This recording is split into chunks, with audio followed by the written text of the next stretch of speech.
Bonjour, bienvenue dans À l'écoute de Saint-Brice, le nouveau podcast de la ville de Saint-Brice-sous-Forêt.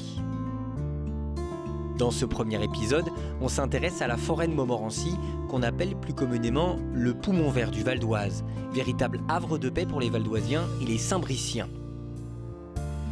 Tous les ans, 5 millions de visiteurs découvrent le massif, dont une partie est située sur la commune de Saint-Brice-sous-Forêt. Pour nous parler de l'histoire et de la richesse de cette forêt de 2200 hectares, nous avons rencontré Denis Emer, technicien forestier territorial à l'Office national des forêts. Nous rencontrons Denis Emer dans la forêt de Montmorency, sur la commune de Saint-Brice, à 2 pas du restaurant au cœur de la forêt. Très bien. Regardez là, on voit un petit panneau. Voilà, on a un beau tag. Ça nous situe là ou pas, ce panneau? Ça nous situe. Donc nous, on est, Je fais pas de bêtises, on est sur la zone de Pisco qui est ici. Ça, c'est la photo satellite. Et on est effectivement dans ce coin-là, voilà, la partie près du cœur de la forêt, la zone un petit peu excentrée, la zone la plus à l'est. Ce 19 juillet est historique. C'est la journée la plus chaude jamais enregistrée en France depuis que les relevés existent. Hasard d'actualité, la Gironde est en proie à des feux de forêt ravageurs. Près de 20 000 hectares sont partis en fumée. Forêt de Montmorency, on a pris des mesures, on a arrêté tous les travaux forestiers, toutes les exploitations, toutes les coupes. On a interdit aux véhicules de venir en forêt, aux véhicules pour travailler. Et les routes qu'on peut fermer, on les a fermées pour cette journée parce qu'on sait qu'il y a un risque d'incendie partout. Alors il y a des zones qui ont brûlé en Ile-de-France. Je crois à Pierrelet, il y a eu un incendie, aussi Fausse-Repose, je crois. Donc un incendie peut se développer partout. Et puis surtout qu'en Ile-de-France, ils ne sont pas habitués. Ils peuvent jeter une cigarette, on est dans le milieu de la France, ils font peut-être attention, mais là, ils ne sont pas habitués. Et ici aussi, ça peut brûler. Puis ce vent qui est sec et chaud qu'on a en pleine face, là, il sèche tout ça. Alors on a de la chance que le châtaignier à Montmorency brûle mal.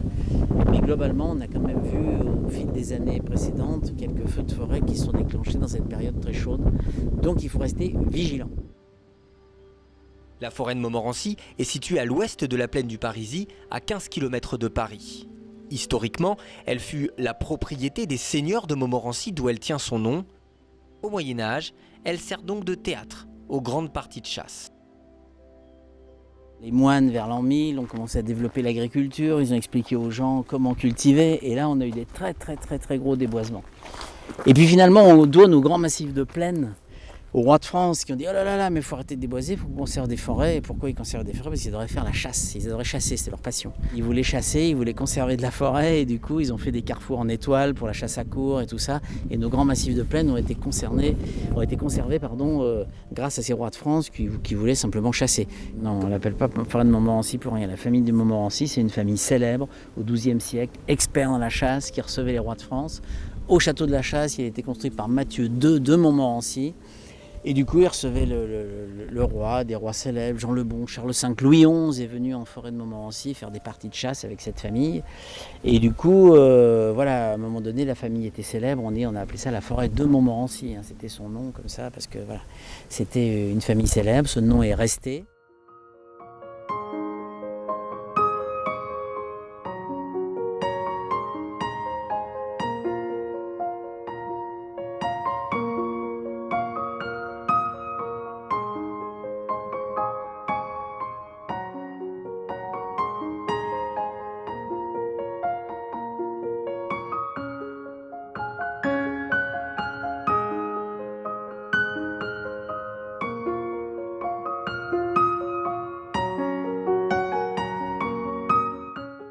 Poursuivant notre chemin, impossible de passer à côté des nombreux arbres coupés, des châtaigniers. Ils représentent 70% de la forêt et sont en proie à un mal très contagieux, la maladie de l'encre. Elle attaque les racines des arbres et entraîne un dépérissement. Voilà, la maladie de l'encre, c'est une maladie qui se transmet par les racines des arbres et puis c'est directement lié au réchauffement climatique. Il fait de plus en plus chaud, ça c'est une certitude, et les châtaigniers ne tiennent plus. Avant, il y avait des gels l'hiver dans les années 80, on avait des hivers très froids et la maladie qui se développe et qui se transmet par les racines arrivait à être un petit peu éradiquée. Les châtaigniers tenaient bon. Mais là, on a eu des grosses périodes de sécheresse, puis des grosses périodes de pluie et le châtaignier n'est plus adapté. Alors on peut imaginer que les centres du sud de la France vont remonter vers le nord, c'est-à-dire qu'on a des espèces qui poussaient dans le sud et puis petit à petit, elles vont commencer à gagner, on va planter des pins. Peut-être que dans 50 ou 100 ans, on aura les mêmes inquiétudes que les gens du Sud pour les feux de forêt, parce qu'il va faire de plus en plus chaud.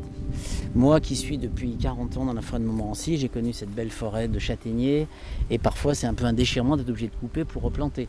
Mais l'option qui a été prise, c'est voyant que les châtaigniers crèvent, pour que nos enfants et nos petits-enfants aient une forêt, on se dit, bon, ma foi, ce qu'on va faire, on va couper des zones de châtaigniers, on replante d'autres essences, des chênes, des merisiers, des alisiers. On essaie de diversifier le massif, de façon à ce que si un jour une autre maladie attaque, et ben chaque essence, chaque espèce d'arbre a ses propres maladies. Et du coup, si on a plusieurs essences, et ben on est quand même tranquille.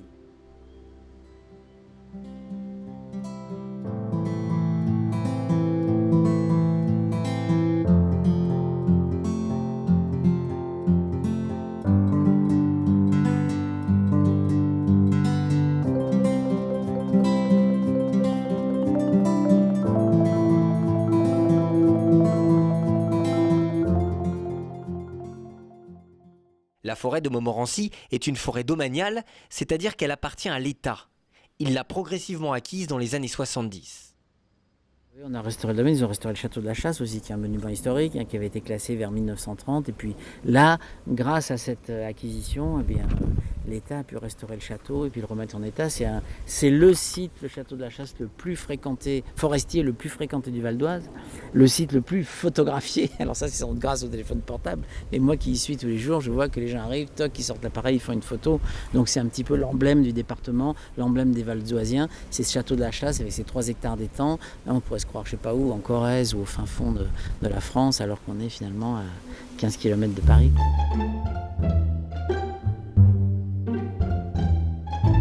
Le massif de Montmorency s'étend sur 12 communes. Elle est boisée essentiellement de châtaigniers, même si vous l'avez compris, beaucoup sont atteints de la maladie de l'encre. On y trouve également des pins, des hêtres, des bouleaux et des chênes.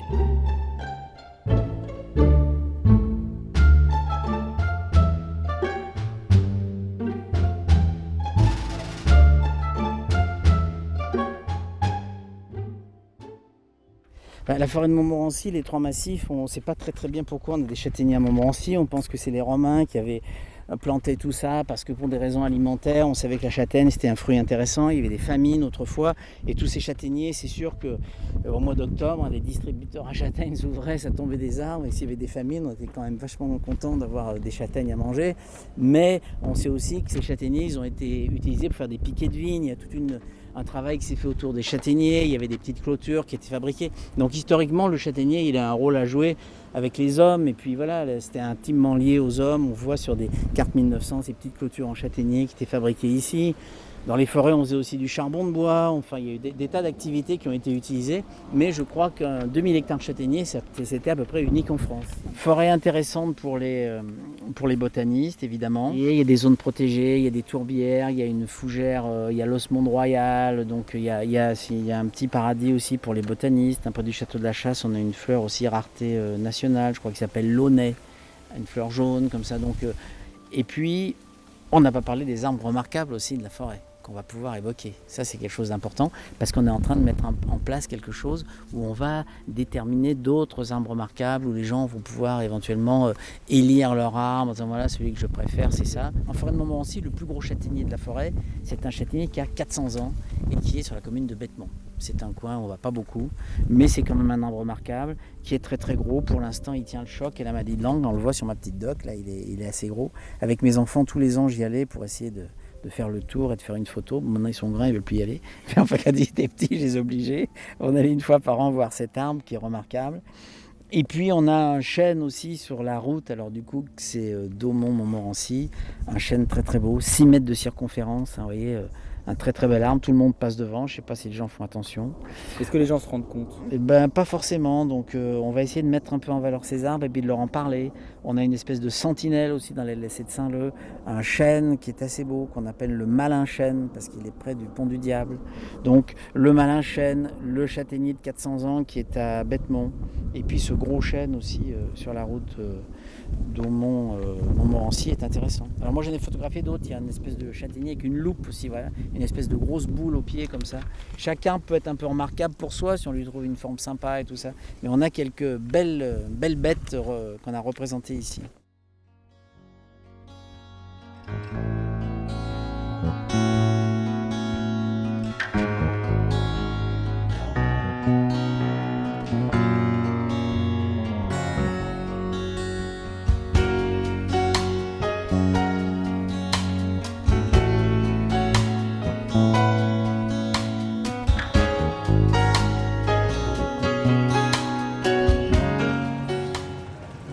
La faune est très riche en forêt de Montmorency. Elle est peuplée de nombreux animaux que vous avez peut-être déjà croisés, comme des chevreuils, des sangliers, des renards, des lapins et des blaireaux. Assez se présente pour le grand gibier, on a le chevreuil et le sanglier. Le sanglier qui est très présent. Un sanglier en 5 années, ça se multiplie par 30, c'est déporté comme les petits cochons là. Donc ça va assez vite. Peut-être que la forêt produit 200 sangliers par an sur 2000 hectares. C'est possible. Alors il y a le chevreuil, la biche, c'est la femelle du cerf. Donc il n'y a pas de cerf en forêt de Montmorency. Un cerf c'est gros comme une vache, c'est énorme, c'est dans les très grands massifs qu'on en trouve. Alors il y en aurait un petit peu en forêt de Carnel, mais pour Montmorency c'est des chevreuils. Alors pourquoi on a tous ces petits manchons autour des arbres? C'est parce que les chevreuils, sinon il prend une ligne puis il broute tous les petits arbres, on les donne le casse-croûte tout près quoi. Donc on est obligé de protéger les petits arbres contre la dent du gibier. Et une forêt qui est trop giboyeuse, il y a de l'abroutissement, il y a des arbres qui sont abîmés, c'est pas très très bon. Évidemment il y a d'autres espèces, il y a toutes sortes d'oiseaux, il y a beaucoup d'oiseaux cavernicoles évidemment qui sont aux abords des forêts. Et puis on a tous ces pigeons qu'on voit passer, on a la citelle, on a des oiseaux, il y en a vraiment beaucoup. Et puis comme les arbres meurent, on a beaucoup de pivers qui viennent taper dans les arbres, on a la bondrée apivore, enfin on a beaucoup d'oiseaux. Pour le gibier, évidemment, on peut parler du renard, enfin je ne sais pas si on le chasse toujours parce qu'il est un petit peu protégé je crois maintenant, mais on a des renards, on avait des lapins et avec les maladies on n'en a plus vu beaucoup. Donc voilà, en gros ça peut être une forêt un peu comme une autre finalement.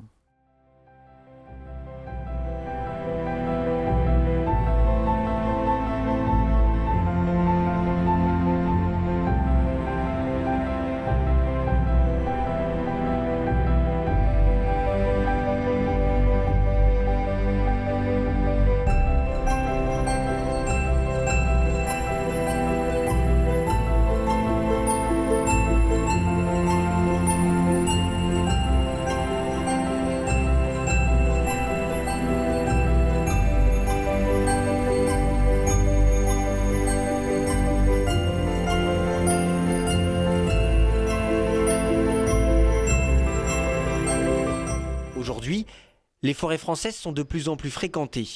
Elles se classent au 2e rang des espaces naturels préférés des Français durant leur temps libre, juste derrière la campagne. On appelle ça le tourisme vert.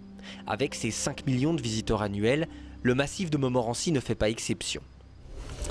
Oui, c'est évident qu'il y a de plus en plus de gens qui viennent en forêt. Moi qui habite au château de la Chasse depuis 40 ans, je vois bien que tous les week-ends, il y a de plus en plus de monde. Moi, quand je suis arrivé en 83, le VTT, ça peut paraître bizarre, mais n'existait pas. Donc il n'y avait pas de gens en vélo autour du château. Donc maintenant, évidemment, il y a les VTTistes, il y a les gens qui font de la trottinette électrique, il y a les gens qui marchent à pied, il y a les gens qui viennent se promener. Autrefois, moi je regarde souvent les cartes 1900 parce qu'en 1900, les 2 gros spots où les gens venaient se balader, c'était le château de la Chasse et sur les bancs du lac d'Anguin. C'est-à-dire que c'était en fait un lieu de rencontre, puisqu'on n'avait pas de réseaux sociaux, on n'avait pas Facebook et tout ça. Il fallait se rencontrer quoi. Et on se dit dimanche, tiens, on va aller au château de la Chasse. Et on voit les gens sur les cartes postales qui sont très très bien habillés, qui ont mis les hommes ils ont une canne et un chapeau melon, et puis les femmes elles ont mis leurs belles robes. Et en fait on présentait un peu sa famille, et puis on rencontrait les voisins, la famille machin, ah tiens, et puis le petit dernier, qu'est-ce qu'il devient, etc. Donc il fallait que les gens se rencontrent, il fallait que les enfants se rencontrent. Et l'un des spots, c'était le château de la Chasse. Là, j'ai une carte postale, on voit un jeune couple, ils ont leur vélo, elle a un chapeau magnifique, lui, il a mis sa casquette et tout. Puis le château de la Chasse, c'était un endroit où on pouvait sans doute venir boire un coup, tout ça. Enfin, voilà. Donc, là, on est en quelle année? Là, c'était 1902, 1903, donc jusqu'à 1920-1930, les gens ils venaient vraiment régulièrement au château de la Chasse pour se promener et pour en fait, comme pour les lacs du bord d'Anguin, c'était un spot de rencontre. Puis il y avait un très très gros chêne aussi sur l'étang amont, d'arbres remarquables. Puis on voit une espèce de vieille voiture aussi, c'était les premières voitures. Là, voilà. Donc les gens venaient se balader. Donc les gens, à l'époque, c'était pour se rencontrer et puis pour faire une balade un peu comme ça, bucolique, ils allaient en forêt. Aujourd'hui, ils viennent là pour faire du sport, ils ont besoin de la forêt. Une enquête publique a été lancée par la préfecture du Val-d'Oise le 29 août jusqu'au 28 septembre. Objet de l'enquête, le classement de la forêt comme forêt de protection. Voilà, c'est la fin de cet épisode consacré à la forêt de Montmorency. Retrouvez toute l'actualité de Saint-Brice-sous-Forêt sur le site internet www.saintbrice95.fr ou sur les réseaux sociaux, les pages Facebook et Instagram de la ville. À bientôt.